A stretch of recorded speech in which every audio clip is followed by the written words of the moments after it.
창세기 11장 9절 한 절 말씀이에요. 자, 우리 한 목소리로 같이 읽습니다. 그러므로 그 이름을 바벨이라 하니 이는 여호와께서 거기서 온 땅의 언어를 혼잡하게 하셨음이니라. 여호와께서 거기서 그들을 온 지면에 흩으셨더라. 아멘. 사도행전 8장 1절을 우리 자막으로 같이 읽겠습니다. 시작. 사울은 그가 죽임당함을 마땅히 여기더라. 그날에 예루살렘에 있는 교회에 큰 박해가 있어 사도 외에는 다 유대와 사마리아 모든 땅으로 흩어지니라. 아멘. 기도합니다. 하나님, 은혜로 주신 2022년 새해입니다. 주님께서 은혜로 주셨기에 은혜 안에서 살다가 그 은혜를 고백하며 감사하며 한 해를 마칠 수 있도록 선히 인도해 주실 줄 믿습니다. 올해도 예배에 성공하게 하시며 보좌에 앉으신 우리 주님 앞에 우리의 면류관까지라도 벗어드리며 영광의 주님 앞에 영광의 예배를 올려드리는 복된 예배자로 서게 해 주시옵소서. 이 시간 귀한 예물 또한 주님 앞에 드렸습니다. 여러 가지 많이 힘들고 어려운 상황이지만 하나님의 것을 하나님의 것으로 인정하며 드린 그 손길, 그 마음 주님께서 받으시고 한량없는 하늘의 은혜로 채워 주시옵소서. 말씀을 듣겠습니다. 이 말씀이 생명이 되고 우리의 삶을 인도하는, 이끌어가는 능력의 말씀으로 자리 잡을 수 있도록 역사해 주시옵소서. 새해 갖고 있는 많은 소원들, 우리 주님을 향하여 달려나아가고 싶은 영적인 마음들 하나님께서 아시오매 친히 이끄시고 우리의 연약함을 돌보셔서 주님께서 기뻐하시는 자리까지 믿음으로 승리하며 나아가는 복된 주님의 종들이 다 되게 해 주시옵소서. 예수님의 이름으로 축복하며 간절히 기도하옵나이다. 아멘. 여러분, 선교에 대한 얘기 많이 들으셨을 거예요. 매년 첫 주일날 이 선교에 대한 얘기를 꼭 합니다. 거의 본문도 바뀌어지지 않고 내용도 거의 대동소이하지요. 왜냐하면 선교는요, 사명을 넘어서 우리의 존재 이유이니까요. 하나님께서 교회를 세우신 목적, 하나님이 우리로 하여금 생명을 잇게 하신 이유, 그것은 선교를 위함이거든요. 여러분, 하나님께서 예수님을 이 땅에 보내신 이야기가 바로 성경 이야기잖아요. 예수님을 왜 보내셨고 그 예수님이 무엇하러 이 세상에 오셨는지 이걸 얘기하는 게 바로 성경 말씀인데, 하나님이 왜 예수님을 보내셨을까요? 그 이유가 뭘까요? 우리 요한일서 4장 9절 말씀을 함께 같이 읽어봅니다. 하나님의 사랑이 우리에게 이렇게 나타난 바 되었으니 하나님이 자기의 독생자를 세상에 보내심은 그로 말미암아 우리를 살리려 하심이라. 아멘. 하나님이 독생자 예수 그리스도를 이 세상에 보내심은 우리를 살리려 하셨다. 이게 무슨 얘기냐면 왜 보내셨는가? 선교하게 하기 위해서 보내셨다는 거예요. 하나님이 예수님을 보내신 목적이 바로 선교입니다. 그러면 예수님은 이 하나님의 뜻을 자각하고 계셨을까요? 하나님은 그렇게 하기 위해서 보내셨는데 예수님이 그 하나님의 뜻을 자각하지 못한다면, 그 하나님의 뜻을 온전히 헤아리지 못한다면 이것처럼 불행한 일이 어디 있을까요? 과연 예수님은 그 하나님의 뜻, 그 보내신 목적, 그 모든 사실들을 자각하고 있었느냐는 거예요. 있어야 되잖아요. 성경을 통해서 한번 살펴보지요. 마태복음 20장 28절에서 예수님이 이렇게 말씀하세요. 같이 읽습니다. 인자가 온 것은 섬김을 받으려 함이 아니라 도리어 섬기려 하고 자기 목숨을 많은 사람의 대속물로 주려 함이니라. 아멘. 내가 이 땅에 온 것은 대속물로 나를 주려 합니다. 너희들을 죽은 영혼 가운데서 살리기 위함이다. 예수님이 오신 목적도 선교를 위함이다라고 분명히 말씀하세요. 여러분, 성경의 기록은요, 선교예요. 하나님께서 우리를 사랑하신 이유, 예수님을 보내신 이유, 예수님이 이 땅에 오셔서 그 모진 고통을 당하시고 십자가에 죽고 부활하신 그 모든 이유는 죽은 영혼들을 살리기 위함인 줄로 믿습니다. 선교란 죽어가는 영혼을 살리는 거거든요. 선교란 소망 없는 백성들에게 복음을 전해서 그들을 살리는 게 바로 선교예요. 여러분 그렇잖아요. 그래서요, 우리에 대한 우리가 선교를 생각하는 이 생각들이 바뀌어져야 돼요. 어떻게 바뀌어져야 되느냐면, 선교는 선교사님이 하는 것이야. 선교는 선교의 소명을 받은 사람들이 하는 거야. 선교는 특별한 어떤 사람들이 하는 거야 라고 하는 이 모든 생각들이 바뀌어져야 될 줄로 믿습니다. 반드시 바뀌어져야 됩니다. 선교는요, 우리 모두가 감당해야 될 하나님께서 우리에게 주신 중차대한 사명이고 우리의 존재 이유이기 때문입니다. 그래서 그 얘기를 오늘 본문을 가지고 함께 해보자고요. 여러분, 오늘 본문은 두 군데를 읽었어요. 창세기와 그리고 사도행전입니다. 이 두 개의 본문은 굉장히 밀접한 관련을 가지고 있어요. 창세기 11장 9절에서 흩으셨더라, 사도행전 8장 1절에서 흩어지니라, 오늘 설교 제목이죠. 이 단어가 같이 있기 때문에 연관성이 있다는 게 아니라 이 단어가 같이 있는 것을 훨씬 더 뛰어넘는 그런 관련이 창세기와 그리고 사도행전에 놀라운 관련성이 있다는 겁니다. 먼저 여러분, 창세기 11장은 어떤 얘기냐면 바벨탑 사건이에요. 잘 아시잖아요. 바벨탑 사건. 창세기 11장 4절을 보면 그때 당시의 사람들이 바벨탑을 세운 목적을 얘기를 해요. 이유를 얘기하는데 세 가지를 얘기를 하지요. 자, 우리가 탑을 높게 쌓아가지고 이 탑이 하늘 꼭대기에 닿게 하자. 하늘에 닿게 하자. 두 번째는 우리의 이름을 내자. 이렇게 높이 쌓아가지고 우리 이름을 내고, 세 번째는 흩어짐을 면하자. 이게 바벨탑을 쌓은 목적이거든요. 이 얘기는 한마디로 얘기하면 어떤 얘기와 똑같으냐면 우리 세상 만들자. 우리가 주인이 되자. 우리의 꿈을 이루자. 우리의 뜻을 펼치고 우리의 뜻을 세워나가자. 이게 바로 바벨탑을 세운 목적이에요. 그런데 하나님께서 이 바벨탑을 무너뜨리시죠. 너희들 꿈 세우는 거 그건 말이 안 돼. 너희들 뜻 이루라고 내가 너희들을 이 땅에 창조하고 만들어내지 않았어. 너희들은 나의 뜻을 이루어야 되고 나의 꿈을 펼쳐야 돼. 그러면서 자기의 꿈을 이루려고 하는, 인간이 주인이 돼서 인간의 꿈을 이루려고 하는 이 바벨탑을 무너뜨리셨거든요.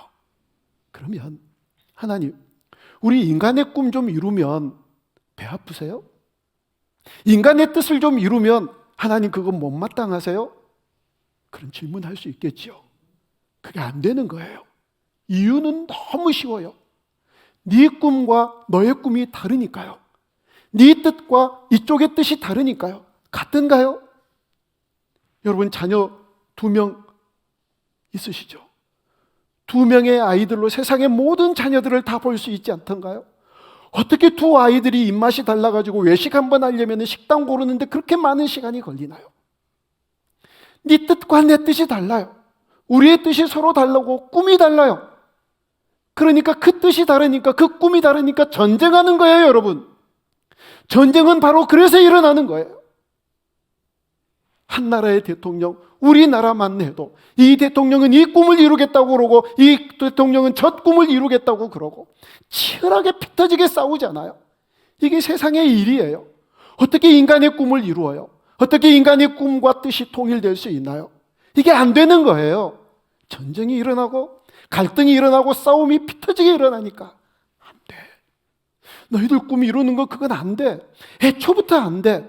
너희들은 내 꿈을 이루는 존재로 내가 너희들을 만들었고 너희들은 내 꿈을 이루어는 그런 하나님의 백성이 돼야 돼. 그래서 바벨탑을 무너뜨리신 거예요.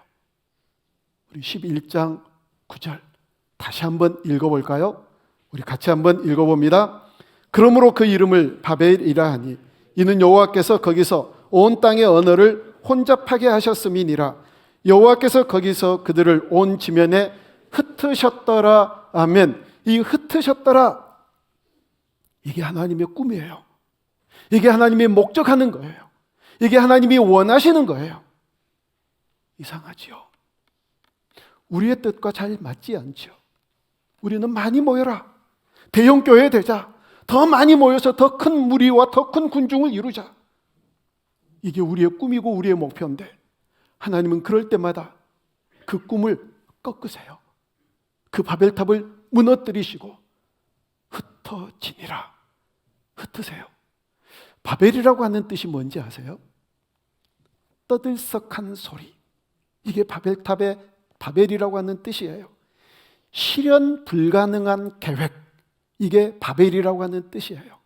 아니, 언어가 하나이기 때문에 얼마나 시끄러웠을까요? 서로 소통이 되니까. 어떤 민족, 어느 나라 사람들이 함께 오랜만에 만나서 얘기를 하든지 어디에서 멀리 왔든지 이 바벨탑을 중심으로 해서 모인 사람들이 얘기를 하는데 다 말이 통하는 거예요. 얼마나 신났겠어요. 그래서 너무너무 떠들썩한 거예요. 자기 꿈을 이루기 위해서, 자기 뜻을 이루기 위해서. 근데 그게 떠들썩해요, 여러분. 꿈이 안 맞으니까, 생각이 다르니까. 그래서 하나님께서 그걸 무너뜨리시고 흩으셨어요. 그리고 수천 년이 지난 다음 예수님께서 이 땅에 오셔서 우리의 죄를 위하여 십자가에 달려 죽으시고 부활하시고 승천하시면서 제자들에게 뭐라고 얘기하셨나요?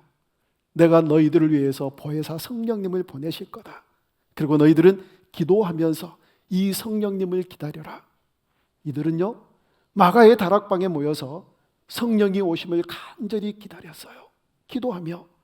그랬더니 정말 성령님께서 오신 절 마가의 다락방에 임하셨지요. 임하셨어요. 그런데 놀라운 일이 벌어져요. 바벨탑을 무너뜨리실 때 하나님이 말씀하셨지요. 언어가 혼잡되기 시작했다. 이때부터 언어가 다 다른 거예요. 민족마다, 나라마다, 동네마다 언어가 달라가지고 이제 소통이 안 돼요. 이렇게 소통이 안 되는 수천 년의 역사를 흘러서 세상에 사도행전 1장 8절의 역사가 있고 난 다음에 놀랍게 언어가 소통이 되기 시작한 거예요. 외국어를 한 번도 배워본 적이 없는데, 그 나라 언어가 어떻게 생겼는지도 모르는데, 생전 처음 들은 언어인데 서로 아무런 막힘 없이 소통이 이루어지기 시작하는 놀라운 기적이 일어나는 거예요. 여러분, 이런 기적 언제 보셨어요?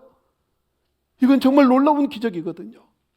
그런데 안타깝게도 하나님은 그 기적을 잠깐 허용하셨다가 다시 언어를 혼잡하게 하셨어요. 그런 우려에서이지 않을까요? 너희들이 또 언어가 맞으면 또 너희들이 어떻게 하나의 꿈을 이루기 위해서 수고할 거고, 언어들이 소통이 되면 어떻게 해서든지 너희들의 뜻을 함께 이루어 보기 위해서, 너희들이 세상 만들려고, 너희들이 주인이 되고 너희들이 다스리는 나라를 만들어 보기 위해서 이렇게 저렇게 안 되는 실현 불가능한 계획을 가지고 있지 않겠니? 그래서 하나님은 언어를 다 혼잡하게 하셨어요. 다시 그런 우려. 그런데 딱 그런 뜻이, 그런 일들이 이루어진 것이 아니라 비슷한 일이 우려처럼 일어난 거예요. 오순절 마가 다락방에 성령께서 그들 가운데 임하시기 전에 제자들은요, 오합지졸이었어요. 너 예수님과 한편이지? 아니요. 그 예수님을 저주하고 예수님의 제자라고 했던 사람들이 예수님을 부인하고 다 도망갔어요. 그 험하고 고통스러운 십자가에 달려 죽으신 길 예수님은 쓸쓸히 혼자 가셨어요. 그래서 예수님께서 목 놓아 기도하는 게 있어서요, 아버지여, 아버지만이라도 나를 버리지 말아 주십시오. 아버지만이라도 나를 버리지 말아 주십시오. 그렇게 따라다니던 제자들 다 떠나고 버렸습니다. 그랬던 제자들이요, 성령의 충만함을 받고 놀랍게 변화된 거예요. 사람들이 너 예수님의 이름으로 얘기하지 말아라, 예수님에 대한 복음 전하지 말아라, 이렇게 얘기하고 협박하고 목숨의 위협을 해도 그들은 멈추지 않고 예수 그리스도에 대해서 증거하고 복음을 전하는 그런 제자들로 바뀌었더니 예루살렘 교회가요, 120명으로 시작했던 이 교회가 놀라운 부흥이 폭발적으로 일어나기 시작하는 겁니다. 그러자 이들은 까맣게 잊고 있는 거예요. 사도행전 1장 8절에 예수님의 그 마지막 유언을요, 예루살렘과 유대와 사마리아와 땅끝까지 이르러 땅끝까지 흩어져서 내 증인이 되라고 하신, 우리 아까 이정규 집사님이 얘기했던 것처럼 이 사명을 까맣게 잊고 있었던 거예요. 야, 우리 교회 부흥하니까 좋으네. 세상에 하루 만에 수천 명이 예수 믿는다고 결신자들이 생기네.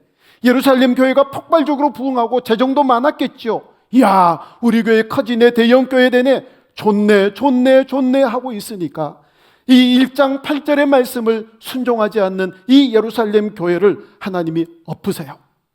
1장 8절을 엎으니까 몇 장 몇 절이 돼요? 8장 1절이 되잖아요. 이 성경 구절을 엎으셔서 하나님께서 모든 지역에 박해가, 예루살렘 교회에 박해를 허락하심으로 모든 지역으로 흩어지는 역사를 하나님이 일으켜 세우세요. 아까 바벨탑에 뭐라고요? 흩어지니라, 흩으셨더라. 사도행전 8장 1절에서는 흩어지니라.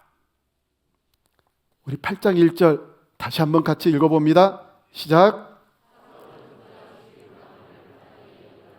그날에 예루살렘에 있는 교회에 큰 박해가 있어 사도 외에는 다 유대와 사마리아 모든 땅으로 흩어지니라. 아멘. 하나님의 뜻은 거기에 있는 거예요. 흩어지는 거예요. 여러분, 그래서 저희 교회가 많이 부흥하기를 저는 원해요. 목적이 있어요. 분명한 이유. 또 흩어지기 위해서. 또 분립해야지요. 또 어디엔가 교회가 필요한, 또 어디엔가 건강한 교회가 필요한 곳에 또 분립해야지요. 그 목적을 위해서 여러분, 이 더 온누리교회가 전주 온누리교회 2호 분립교회예요. 그러니 우리도 또 교회를 낳아야지요.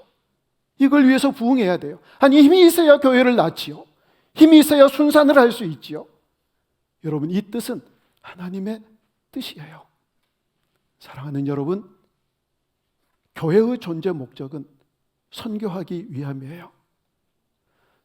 흩어지니라, 흩으셨더라. 이 얘기 내는 두 가지 의미가 담겨 있어요.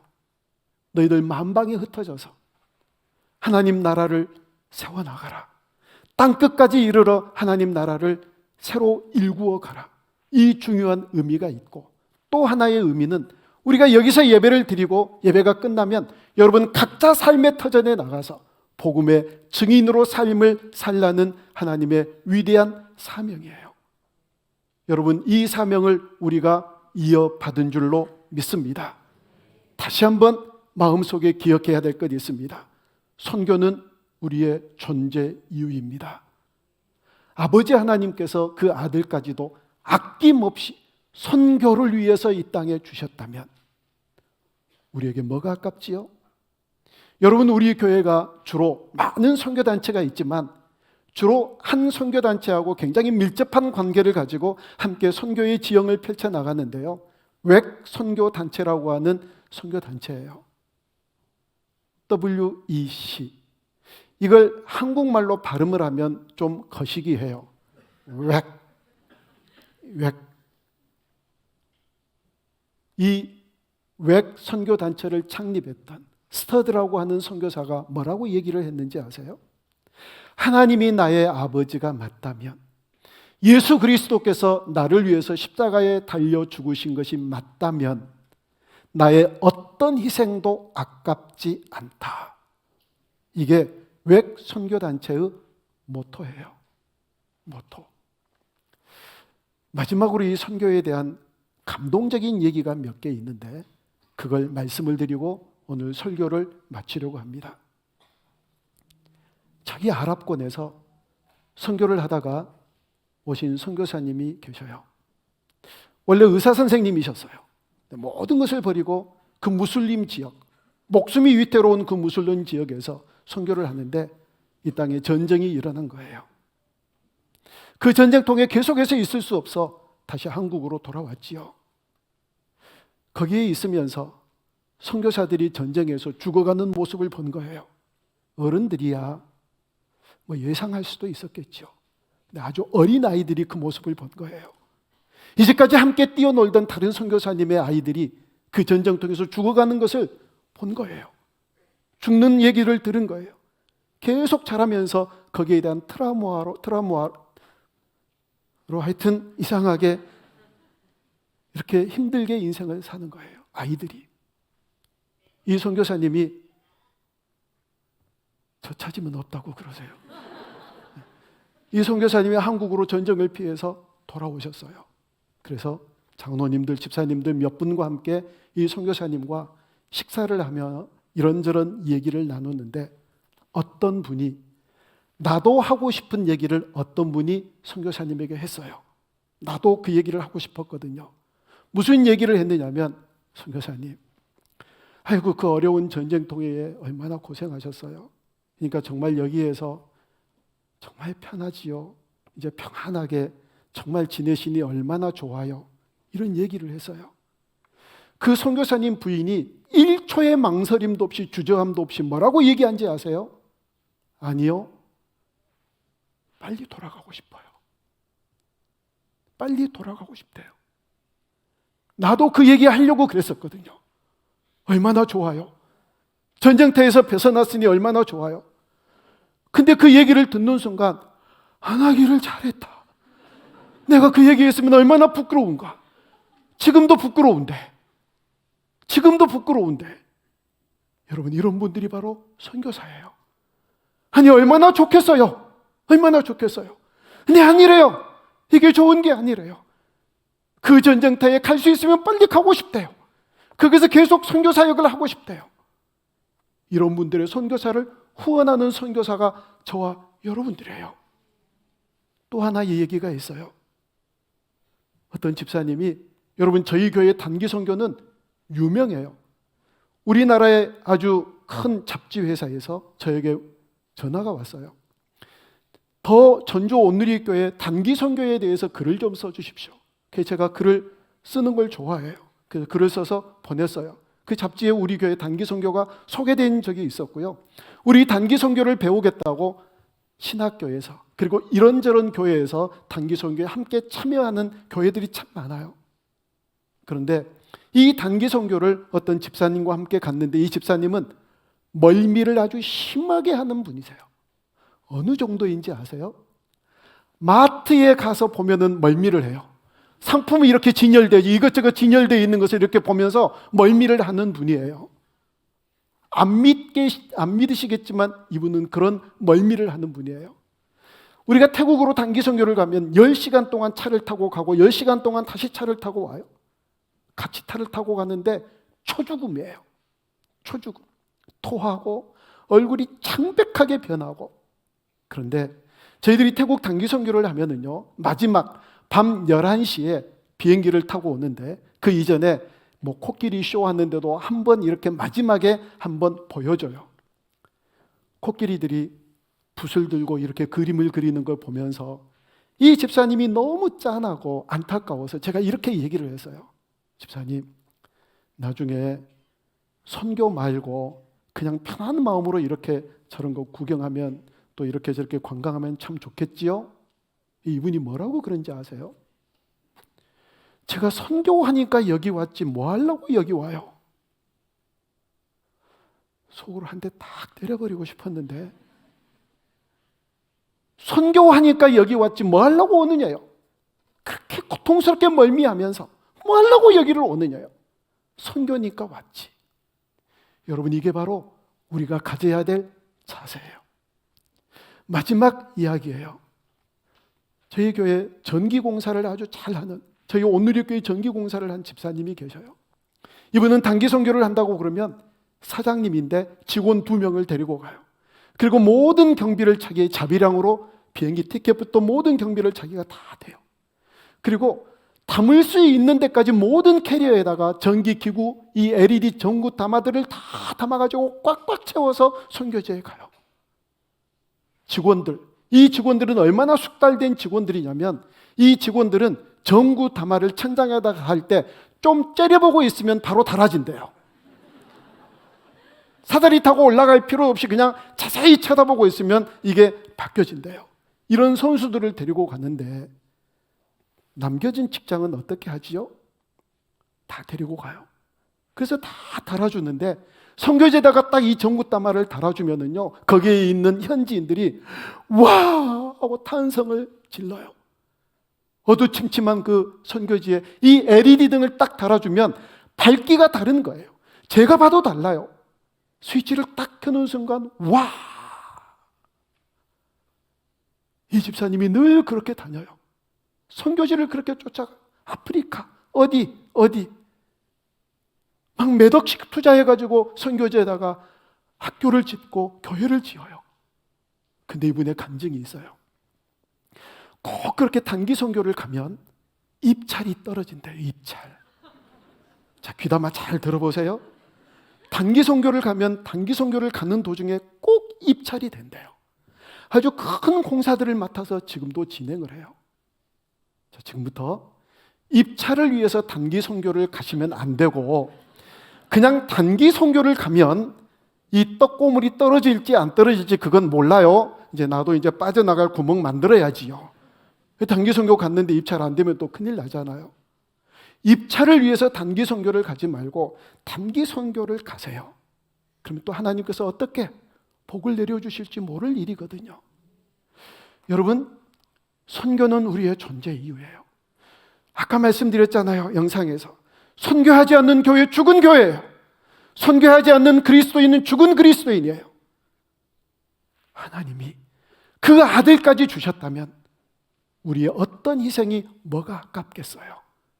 그렇게 선교하며 살아가는, 선교를 열심히 잘 감당하는 우리 교회, 그래서 선교하는 교회로 소문나는 우리 교회 온 그리스도인들이 다 되어줄 수 있기를 주님의 이름으로 축복합니다.